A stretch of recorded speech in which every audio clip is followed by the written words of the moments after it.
Au Kenya, le débat sur la corruption préoccupe le gouvernement. Le pays est présenté par l'agence anticorruption Kenya et Transparency International comme l'un des plus corrompus au monde. En 2013, le président Uhuru Kenyatta avait fait de la lutte contre le fléau son principal objectif. Hélas, il se rend compte que son administration est minée par un système acquis aux malversations.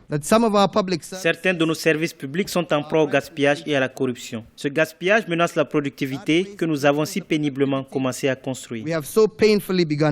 Selon les analystes, la corruption a étouffé la croissance du Kenya, dissuadé des investisseurs potentiels et laissé des millions de personnes dans la pauvreté. Le déficit budgétaire du Kenya en 2015 est estimé à 8,7% du produit intérieur brut, contre 7,8% en 2014. Le scandale de corruption éclabousse la police, notamment sur le passage des frontières avec la Somalie et la vente de passeports kenyans.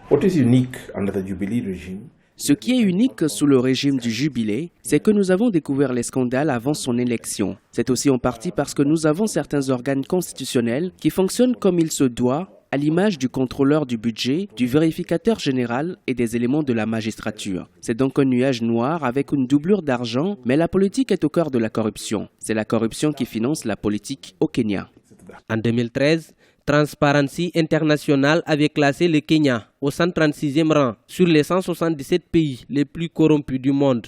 Un rapport de la Commission d'éthique et de la lutte contre la corruption du Kenya a présenté cette année des allégations contre des membres du Parlement, des sénateurs et des gouverneurs dans ce que les médias locaux ont surnommé la liste de la honte.